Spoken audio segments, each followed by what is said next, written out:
Welcome back, everyone. This is the Dual Axis Podcast. I'm your host, Andy Kriebel, and today I have a very special guest, Leanne Scott from Chirp. Leanne, thanks for joining me. Thank you so much for having me. It's fabulous to be here. Yeah, you're actually the first guest in a series I'm going to do with founders of companies. I used to focus exclusively on people and data, but after joining Dan Martell's coaching program, there's a lot of really, really interesting people out there I want to talk to, and I want other people to learn about them as well, especially their products. So yeah, why don't we hop into it? So can you tell me a bit about Chirp?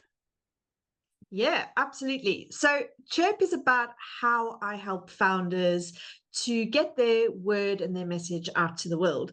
So we all know that it's quite scary to stand in front of a video and really share who you really are. Mm-hmm. So I developed Chirp in a way that takes the stress and the pressure off of creating video. So we do a 1-hour video interview with startup founders or business people who need to increase their personal brand and visibility. And we take that 1 hour of content-rich video and chop it up into 40 to 60 different pieces of content, schedule it across your social media channels so that you have 30 days of content going out despite your reservations. As founders, we're all bottlenecks, and Chirp takes that stress, that decision-making out of the process, but makes sure that you are showcased in the right light and plays to the algorithm gods. So you're talking to humans and the algo. Yeah, so is it videos that like I need to create myself, or is it, does your team interview me? How does that work?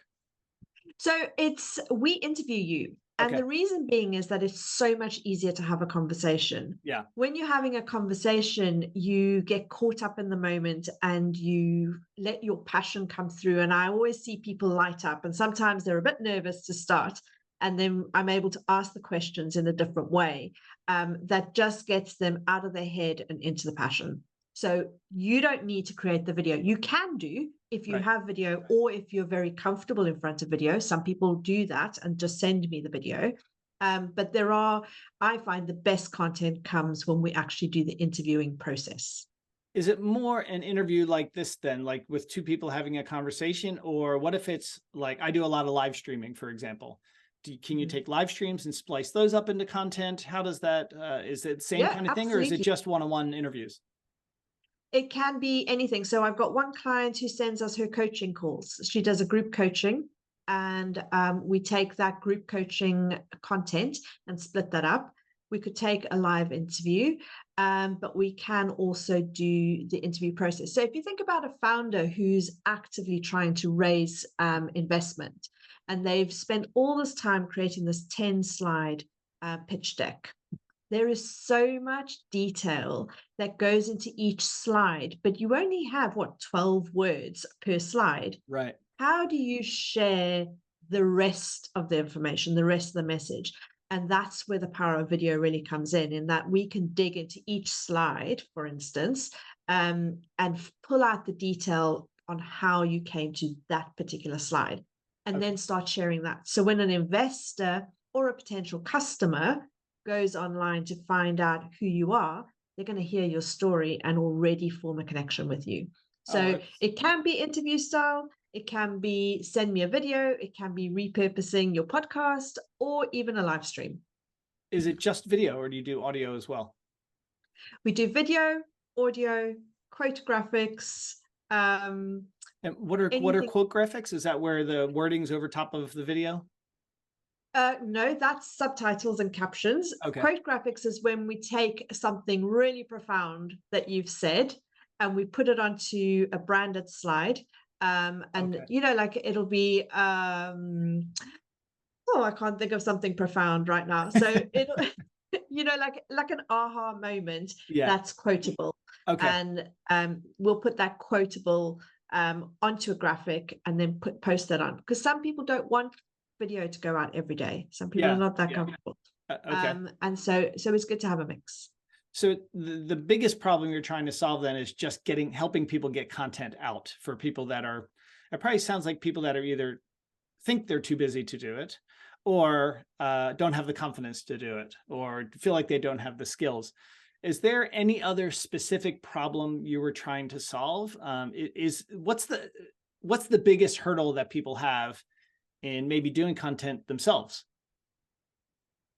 I think the biggest hurdle is not knowing what to post Mm, and being consistent. And combine those two together, what happens is they get to 9 o'clock at night and they go, oh, I haven't posted anything today. And like, what happened today that I could post about? And so you just like splash out, oh, you were having a coffee this morning, you happen to take a picture of your latte. You might post something right. about that. How does that drive your business? It Nobody doesn't. cares. Yeah. Yeah. Nobody cares. But you feel like you've done good because you posted something. Right. And so the hurdle is, what do I post? I don't have enough time to post. And it's really, really, really hard to stay consistent and post every single day Yeah. ongoing. Yeah. Yeah. And in the eyes of the algorithm, posting 3 times a week isn't still seen as sporadic. The only way to get consistent in the eyes of the algorithm is to post every day. Right. And the algorithm will wait 90 days before it says, okay, this guy's he's being consistent That's interesting. and Okay. let's reward him. And so you are posting for the algorithm to get the humans, but you are Right. also posting for the humans. So in effect, it almost doesn't matter what you post as Right. long as you post every day. Right. However, if you post nonsense, the humans are going to notice. Right. Right. And how much then does I didn't realize 90 days that it was that long, because I've been posting, we have a challenge every day to post 3 things a day, which is very difficult. And I try to do it in 3 sections. One is like almost like a tutorial, something that people can take action on. Another thing might be a piece of advice, and a third thing might be something personal, but not personal like I had a coffee today with my dog, nothing like that, but something that relates to the job. Maybe it's this moment that helped change my career, something like that. So, and that's really helped me get into the rhythm of writing content. So personally, I don't really struggle with that anymore, but I did it first.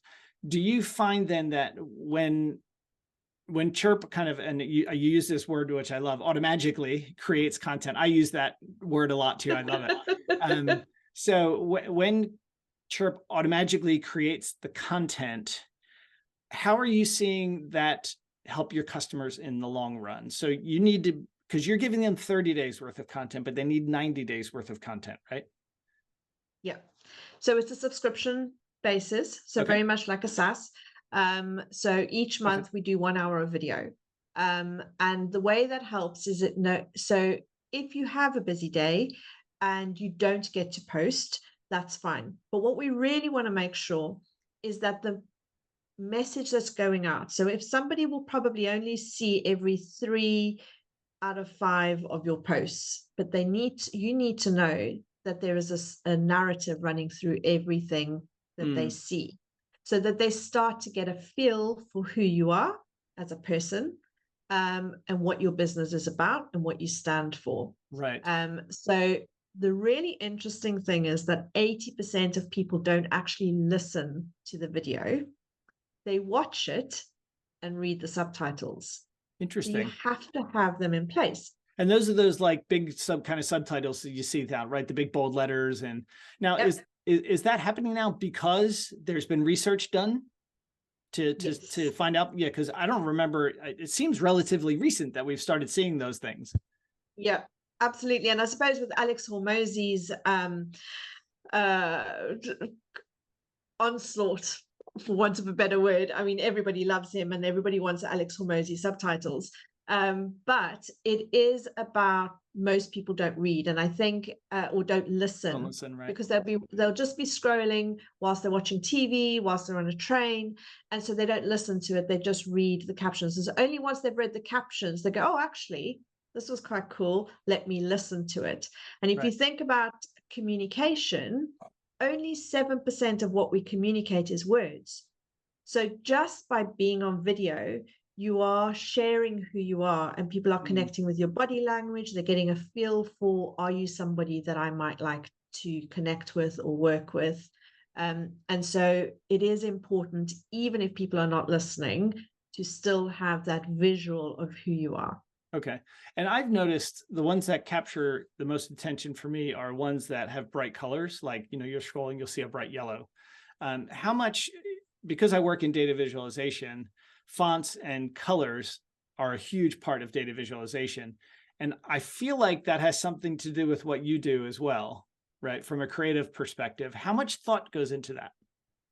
Absolutely. So I have a contrary opinion Okay. to what everybody is saying. Everybody wants Alex Hormozy posts, right? And they want all captions and subtitles. And what they want is they want the bright green, the yellow, the red. But I have an opinion that you need to put it in your brand colors. Right. And the reason being is that as people are scrolling through, everybody's videos are starting to look the same, Hmm. which means that You're not you are differentiating. once Right. again just becoming another Interesting. one. Yeah. Yeah. Whereas with the clients that we put a branded frame Hmm. around with their logo, and so people are seeing that going through, and we've had two amazing stories. One is a startup founder who had two investors reach out to her saying, what you're building looks really interesting. And I think it's that reinforcement of the brand every day. Mm. And the other client has had two companies reach out to him to potentially start conversations around acquiring him, Oh, wow. as well as the fundraise that he's busy Yeah. with. I don't have those same stories for the clients who are not using branded. That's really interesting. Yeah. So you've got your own evidence then that, when you talk to your customers and they say that, you're like, here's the data, right? This is, and then again, comes back to the same thing I do. The data doesn't lie, right? Exactly. So, and how receptive are customers to that then? Because you've sort of broken their idea or shattered their idea of what it should look like. And I guess it sounds like it's very similar to when we get a requirements document to create a dashboard, right? The customer Mm-hmm. thinks they know what they want, but they really don't. And that's why Yeah. they're hiring you, right? They're hiring you for your expertise. And a lot of times we get resistance with that. Like, no, I want you to do it this way. What happens in Yeah. those situations with you? So yes, resistance. Oh my goodness. We not always, there is always resistance in that they think they know better. My approach to that is let's test it. Let's Okay. try both Yeah. and let's see which we get better results with, and which conversations are started. Right. So, however, the customer gets what the customer wants. And very often we have had one client where we did all branded clips and then she changed her mind and wanted no branding. So then we go with that, Right. and Right. there is that perception. But if you just have to go through your Facebook stories and your Facebook reels and your Instagram, and I guarantee you they are all starting to look the same, and the Yeah. ones that you notice are the ones that are using their own brand, their own Right. color. You spent all this money on a brand, why wouldn't you use it in the most powerful medium? Yeah, yeah. So if I'm a founder of a company, let's say I want to start my own company in January, and I need to plan out a launch strategy. Is that something that you help with? And how does that process work? We can do, yes, and make video part of the launch strategy. So especially if you look at startup founders, they are building and raising and Mm. their launches in the future. And one Right. of the most powerful tools when you don't actually have a product to sell yet is your personal brand. Hmm. So we can help ramp that up. We can do funnels, we can do websites. However, the Chirp package is very narrow. It's 1 hour of video, 30 days worth of content, and the next month we do the same. Okay, makes sense. Makes sense. Right. And no, that makes complete sense to me. But based on what I've seen on your website and the conversations we've had, I could see how if somebody has a really strong personal brand and following now, how useful it could be for them to work with a company like you to maybe take their personal brand, because then it becomes, well, okay, so here's another question then. It's made me think about, you have your personal brand, which is Yeah. probably what has helped you decide to launch something new, but then your Yeah. company has a brand. Which would you go with? Because you're kind of, are you sort of starting all over if you build things around a company brand? So here's probably one of my biggest lessons over the last 15 years is that I always built the company brand. I always built the clients' brands, Yeah. but I neglected my own personal brand. And actually, what happens then is that when you start something new, people assume you have no experience Right. and you're new to this. No matter what happens, a company might fail or it might be sold, but no matter what happens, you are you. Right. And you can piggyback your company brand onto your personal brand and give it credibility. Likewise, if you're building your own personal brand, you're gaining credibility from the company's success. Right. But you Right. will always have your own brand. So you need to build them together, and you actually need to personal brand first. Yeah. Like the old saying, your own oxygen mask first, your own personal brand first. Okay, that makes complete sense. Where can people find Chirpit? www.chirpit.online. .online. Okay, great. And we'll remind people of that again at the end. And I should have asked you at the beginning, but I'll make sure I No put it in problem. the description as well. For people that are interested in using Chirp, do they need to do anything themselves, or is it literally just like, do they have to help create the content other than the interviews? Like, do they have to be tech savvy, or do they literally just say, Leanne, here's my video, come back with something when you're done? Exactly. Here's my video. Interview me. This is what I want to promote. And we'll send you the posts when they're done for approval and then scheduled. The only thing that we ask is that we need to collect your brand information so that we know what your logo is, what your colors Sure. are, and all of that. Yeah. And then we ask you to connect your social accounts to your platform account. So the Chirp account gives us access to post and manage the approval process, but that is all you have to do, and you have very clear and simple instructions. Right. Okay, that's super easy then. What's the long-term vision for Chirp? My long-term vision is that we will have an actual app. At the moment, we're part human, part robot. Okay. But I believe that we can build an app that can do it all with human intelligence. And the way that from a customer point of view, they will be able to pick up their phone, they'll record their video using AI prompts that we've created, that we've taught the algorithm how to do. You will record onto your phone, it'll upload, and within an hour, it will have generated your 30 days worth of content ready for approval and posting. Wow. That's, I mean, the time savings on that must be, and this, all the videos are edited and everything. Holy moly. I can't even imagine the amount of time that saves. So I have a kind of a similar story then. When I used to edit all of my YouTube videos, and it took me forever. So if I recorded, it was probably 4 to 5 times the time it took me to record, it took me to edit, probably more than that actually. And the best thing I did was hire an editor. And now I've worked with him long enough now that I just record the video, and it doesn't matter how crappy it is. He knows how I work. So it just comes back around and it's perfect. I hardly ever have any edits or anything. And I'm like, God, why didn't I do that like years ago? So, I mean, it sounds like something similar that people should do with Chirpit. If they do struggle with content creation, if they just want to make it easier on themselves, so they need to think about the value of their time, I guess, right? 100%, 100%. If you think about how long it will take you to do one post. So we all go through this. What am I going to post today? Right? Okay. Now I've thought about it for 5-10 minutes whilst I drank my cup of coffee. Now I've got to write the post. Yeah. Okay. So you write your post, you delete it. You write it, you delete it. And maybe after 10-15 minutes, you've written a post. Oh, it needs a graphic. So now you've got to go into Canva and create a graphic. Which 7 words are you going to put on that graphic? Now you sit there. Right. So, and a video, how many takes does it take to get one good video?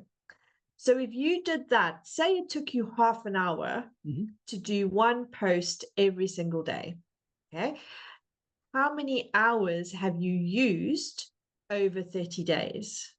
15 most of Now, the time, sometimes 15 and a yeah, half, and sometimes yeah. 14. Yeah. And sometimes I spoke to someone who does 22 hours a week. What else do you do? just just creating content. Just creating content, Oh my God, right? that And sounds you painful. completely overwhelmed. Now, think of the alternative. What if you spent just 1 hour talking to me? You don't even have to write anything down. You just talk to me, and I'm going to ask you all kinds of questions from this way and that way and on the top and underneath Yeah. about your business. And as we're talking, I'm going to learn more. And because I'm a human, I'm going to ask you interesting questions from different angles. You don't have to do anything else. I then take that 1 hour of video and chop it up into 60-second clips, 2 minutes, 3 minutes, depending on which platform it's for. And that's it. 1 hour, and you have 30 days worth of content. Wow. And you don't even have to think about it. You can now go and post about your trip to the gym or your latte that you had with the dog this morning to add more personality, because that's what we want. Is it's adding that personality, it's rounding you out as a character. But what you know is that the business is being looked after. The brand, forward-facing brand is there. Now you're just adding the quirks. Yeah. I Much mean, easier. what you just said is a perfect example of a 1-minute clip. That's exactly Yep. what would and then you use that for promotion to say, hey, save this time and, get that time back, or, all those sorts of things. So how does it differ then? So sometimes I use a tool called Fathom. I'm not sure if you're familiar with Fathom. No, I don't know. It's basically an AI, and you can do Mm. this like, flagging thing. And is that a similar idea? It is a similar idea, absolutely. So it's adding markers. What we do is where I say we are part human, part robot, in that we use the AI tools to pick the clips. However, the AI hasn't quite got there that it puts the full context that the clip makes Right. sense. Right. So Okay. where we come in then is we listen to it and we go, actually, you needed the 3 seconds before the AI clip heard it Mm. to make this clip make sense, and you needed to end it at the end of a sentence and not in the middle of the Yeah. sentence, Yeah. Yeah. so that it is a rounded clip. And that is, I think, where our USP really comes in that the AI tools are not quite getting the start and finish. Yeah. They're good, but they're not amazing. Do you use the AI tools then to do that first part, then to, make a guess on where the clip should be, and then your team comes in and does that trimming or expanding, that sort of thing? So they do the kind of the more human part to make it real, I guess. Yeah, absolutely. Okay. So, and it depends. We've got one client who is Italian and she's absolutely lovely. We have amazing conversations. However, the AI struggles to clip hers because most AI tools are trained on English. Yeah.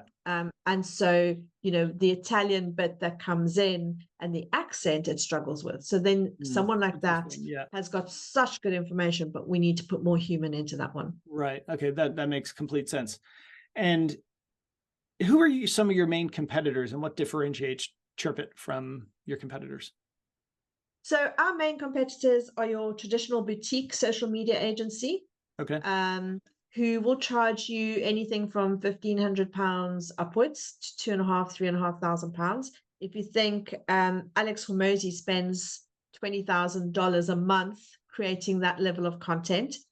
So those are our big competitors for us. And where we're different is that we don't have a social media person trying to come up with things to say on your behalf. Right. With the way we do it is we use your words, your ideas, and your thoughts to create your content.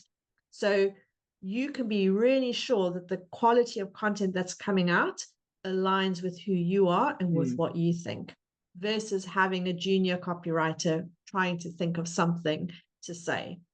And then the other competitors are the tools that are coming out. Like, for instance, Munch Video.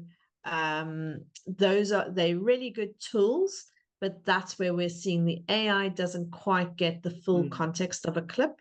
And so it needs quite a bit of human intervention. Right. So, we are competing with tools and competing with social media agencies. Yeah. As an entrepreneur, and I guess maybe even specifically as a female entrepreneur, what is the most valuable lesson you've learned while building Chirp? As a female entrepreneur, I would say never give up, and everything is figure outable. So even when sometimes the tools are not working as smoothly as they should have, or it's taken a little longer, is to be able to always go back, be chirpy, and be open with where you're at, take on board the feedback that you're getting from clients and incorporate that in what you're doing, but also understand that shit happens and you've just got to find a way through it. And on the other side, the business will be better for it. Yeah, that's great. And what advice would you have for maybe any aspiring entrepreneurs? So you've got somebody that has this great idea and they're scared to quit their job, and maybe the consistency of the paycheck, and they're afraid to take that leap. What's your advice for those people? Other than do it, right? Yeah. I am a born entrepreneur. I'm the worst employee in the world. It is all about mindset. I think the thing that I've learned that I wish I knew when I started was the power of coaching and the power of mentors, in that I've always been, as a born South African, we always like, you'll figure it out, you'll find a way, you're building the parachute as you're jumping out the airplane kind of approach. And sometimes that works because it pushes new innovation, but sometimes it doesn't. And there was maybe a better way that you could have done it. However, there are coaches and mentors that can help you go faster, but don't ever lose sight of your own vision, because nobody else can see what you can see. And so you have got to have a strong enough belief in yourself and your own ideas that you can take on board feedback, you can assess the situation and the data points that are coming in towards you, but you still have to be clear and stand your ground to do it the way you want to do it. Mm-hmm. And so you've never worked for anybody else then, right? Always yourself? I have. And it just didn't go well. Yes. And what made you then decide, this isn't for me, I need to work for myself? One of the phrases I hate the most in the world is just do it the way we've always done it. Yeah. Is that, well, if you do it the way you've always done it, you're just going to get the same results. Yeah. And I worked for a company that was a big national retailer, and they were on the verge of bankruptcy. And I was in charge of their email. Oh, not in charge of the email. I worked in the email team. And I'm like, I've done this before with your specific target group. This is how to get them on board. No, just look at the campaign we ran this week last year and do it the same way. I'm like, but you're about to fold. You're trying to you're looking for a Hail Mary. You got to do something different. Why are you going to keep doing it the same way? So yes, I have worked for people, and I can be a good employee. The reason I work for myself is that I want to go faster, I want to go bigger, and I really, really believe that I can change the world. And you just sometimes can't do that working for somebody else, because you have to go at their pace. Mm-hmm. And at Chirpit, you have a partner as well, correct? Yes, my husband works with me. Okay. And we are also so I thought I saw on your website there's a video of you with I can't remember what her name is now, and I thought she was your partner. Yes, co-founder. So she actually decided to leave the company. Okay. I'll cut this out of the video then later. Thank you. I was trying to do that in a way that you wouldn't have to cut it, but yet she decided That's to leave okay. the company. All parted on amicable terms, but she just wanted something different. Yeah. And actually, And that's fair enough. Yeah. maybe that's not a bad thing to leave it in here. In that we had the conversation in that as a founder, as a solo founder, the number one thing that every investor looks for is that you have a co-founder. And you know what? Sometimes a co-founder just isn't the answer. It Right. isn't the right. And for my friend Heather, she was my co-founder, and we both were very committed. However, she realized that she doesn't want to be in social media, Right. and her heart is somewhere else. Okay. And for me, I said to her, we had the conversation, said, you have to be 100% in it. Yeah.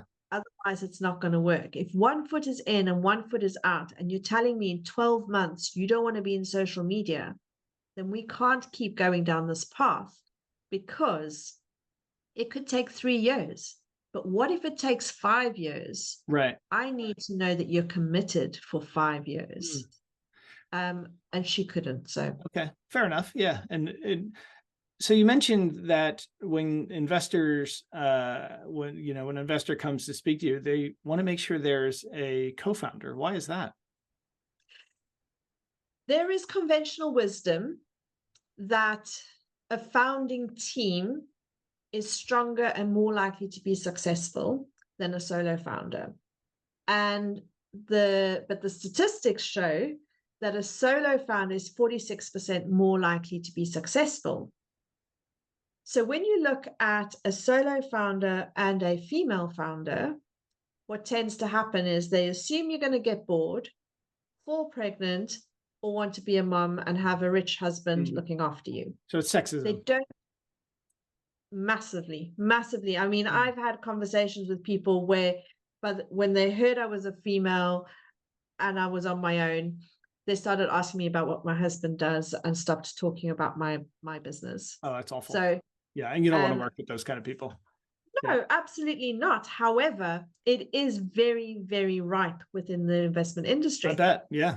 Yeah. And well, all they care about is making money. And if there's any chance of, that happened, that, I don't know. Yeah. Yeah. So I've got one particular person that I was talking to. We tick all his boxes, except for the fact that I'm a solo founder. Wow. And you're female probably has something to do with it. No, he liked the fact that I'm female. Okay. He doesn't like the fact that I'm a solo founder. Wow. So we have we are dealing with that in that we there is a potential co-founder on the cards. However, I would say that of my previous startup that I was building, I was the only one left standing. The others, men, might I add, and it's not a sexism thing, but from if a female founder is the one being judged, it's the 3 men that left me standing on my own. Right. Right. Well, I've spoken to lots of, I used to focus a lot of my podcasts on women in data, particularly because they need voices, and the same issues exist there as well. You see it with lack of promotion, and it seems like the bigger the company, the worse it is as well, unfortunately. Yeah. So we're both part of Dan Martell's elite coaching program. Epic call last night. We have, for those that don't know who Dan Martell is, I highly, highly recommend you read his book, Buy Back Your Time. I actually listened to it first and then went back and read it. I can't recommend it enough to people. It's even if you're not an entrepreneur, it's completely eye-opening. I've read it not as an entrepreneur. The call last night there were some parts that were absolutely hilarious. What's your favorite part of the program?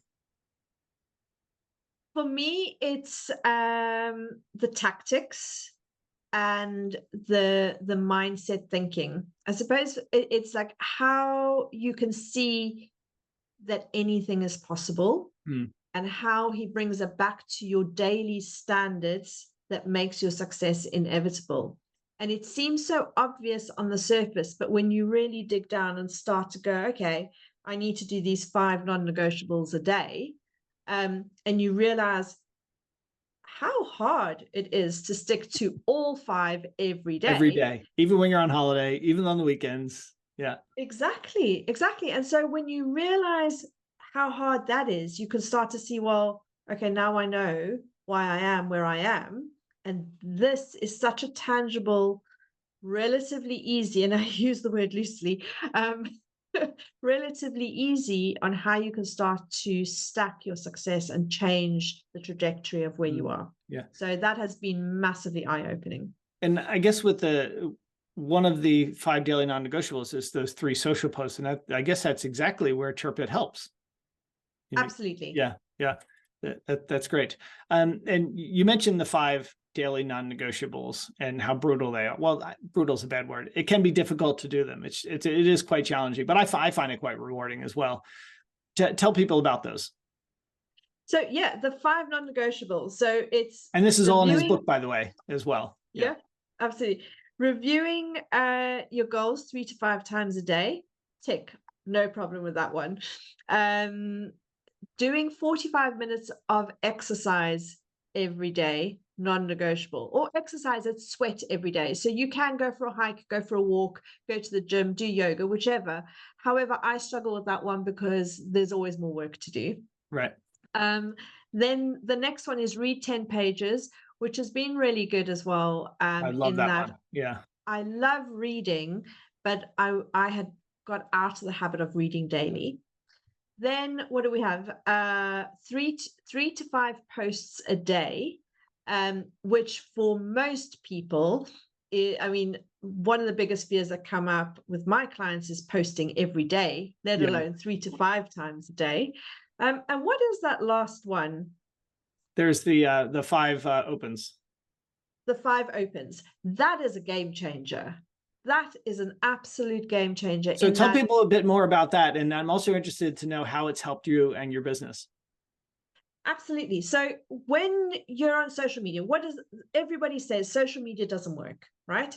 I'm spending all this time, I spend all this money on social media, but it just doesn't work. Well, the reason it doesn't work is because you're not being proactive. You're posting something and sitting back hoping that it's going to come that someone will reach out and go, way. Right. I want to work with you. And they might do, but you can also be proactive about it in that the people who are following you, who are liking your posts, who are engaging your posts. LinkedIn is so brilliant because you can really cross connect with people. So 5 opens a day means starting 5 conversations. So you might connect with someone that you haven't connected with before. You might say, hey, I saw you in your comment on my post, or I saw you shared my post, or you're a new follower. How can, what caught your interest? And that starts a conversation, which means that you can have a whole conversation about what you do inside Messenger or LinkedIn messages. And what really blew my mind was that you could sell anything in a 4-5 message conversation. It's crazy. Yeah. It is crazy. There are people who are selling $25,000 packages. I think Dan said there was someone who sold $1 million projects or something of that sort inside chat. Wow. I mean, that's how he did it to me to join his program. Me too. I don't even know how he found me, because I don't remember liking anything on his LinkedIn, because he doesn't really, I mean, he posted videos on LinkedIn, but he's not as active as he is on YouTube and Instagram. And all of a sudden I get this message and I thought it was like a spam or something, because I'm like, this guy's pretty famous to be contacting me, and so it was funny. And then he's using those exact tactics, and like last night on the call, everybody's like, yep, that's how he got me too. Yeah, exactly. Funny. It is mind blowing. I mean, I'm like, Dan Martell, he's messaged me. Like I've been following him for so many years, especially being in the SaaS world, and building a SaaS. So that's kind of how I had connected, but I've been watching his content and I'd bought his book. So yeah, same thing. All right, why don't we finish up with a little rapid fire round? But before we do, remind everybody where they can get in touch with you. Absolutely. I'd love to speak to anyone who wants to build their personal brand and increase their visibility at www.chirpit.online. Great. And maybe you and I should work together and we could do it as like an experiment to prove to people that this stuff works.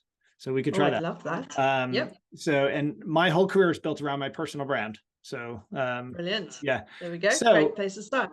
one of our daily non-negotiables is reading 10 pages a day. I think we've both kind of said the same thing, where it's really changed. I didn't realize I liked reading as much as I did. I forgot that I enjoyed it.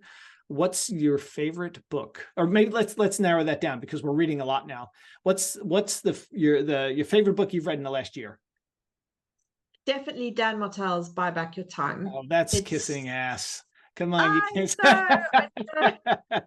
But it's true. It's true Yeah. because my biggest weakness is that I'm really good at sales, but then I get stuck in the doing.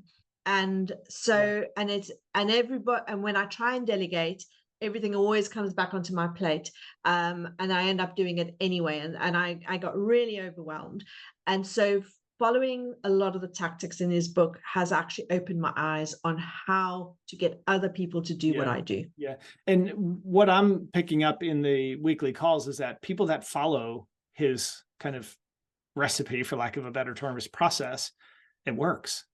Yeah. And everybody that follows it says that. So, Yeah. so another book recommendation that I have, I know you didn't ask me the question, but I'm going to tell you anyway, is, and this might be useful for you from a sales perspective, is Know What to Say.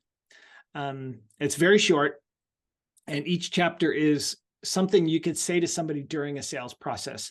So for example, if you're trying to scope out, let's say you are selling to me, and you're trying to decide how many sessions we should work together, right? Let's say you're a coach or something. You block, you want to do a block of sessions. So you could say, what do you think about 5 sessions together? And somebody's always going to negotiate down from there. And then, but if you change that to say, and this is one of the expressions in the book, do you think 5 is going to be enough? And then they'll never go below 5. And I was like, oh, that's sneaky, but it's got a lot of things like that in it to kind of, I like that one a lot. It's really good. It's a really good book. It's only like 100 pages long too. So I like reading really small books because it makes me feel like I accomplish more. Yeah. So are you a morning person or a night owl? A night owl. Really? I would desperately love to be a morning person. I cannot get myself going, but I can keep going. Yeah. I'm the complete opposite. I'm definitely a morning person. And it's funny. Our daughter, our 3-month-old, is definitely not a morning person. It takes her about 45 minutes to wake up in the morning. Oh, that's amazing. That's fabulous. Mine used to wake up at 5:30, and oh my goodness, I hated those days. Yeah, but my partner and I are both very much morning people, so it's interesting. Okay. Yeah. One tool or app that you can't live without? Canva. Really? Canva. Okay. Oh my I love it goodness. too. Yeah. Is a godsend. Honestly, I always said if I could have, because have you ever tried to use Adobe Photoshop or InDesign? No, I'm scared of them. I did a certification in them and I still can't get anything to work. Canva is just the most intuitive, coolest tool that any small business, my daughter uses it for school projects, and it is Canva hands down. Yeah. The one of the things I haven't been able to pick up in Canva yet is they introduced those AI features where you're supposed to be able to like type something in and it'll generate a slide for you. It doesn't work. I don't know if I'm doing something wrong or what, but I can't get that to work. Yeah, I would love it to work. But I think you have to be really good with the prompts, and maybe they haven't had enough training data yet. Yeah, because I'm thinking about it takes me a while to create YouTube thumbnails, for example, and that's such an important part of YouTube. And it'd be really nice to say, create me a YouTube thumbnail that is about this topic, but I don't want that topic in the words. It has to include a picture of me, right? Something like that, and it should ideally spit something out. But it doesn't, unfortunately. That's what I was hoping when they introduced that feature. I'm like, oh my God, time savings. Yeah, buy back my time. Great. Well, thank you very much for joining me, Leanne. And so if you're interested in working with Leanne, you can find her at chirpit.online, and also find her on LinkedIn and Instagram, and book a session, have a chat with her, and see if it's you should partner together. And I think you should. And thank you very much. Thank you so much. I really enjoyed our time together.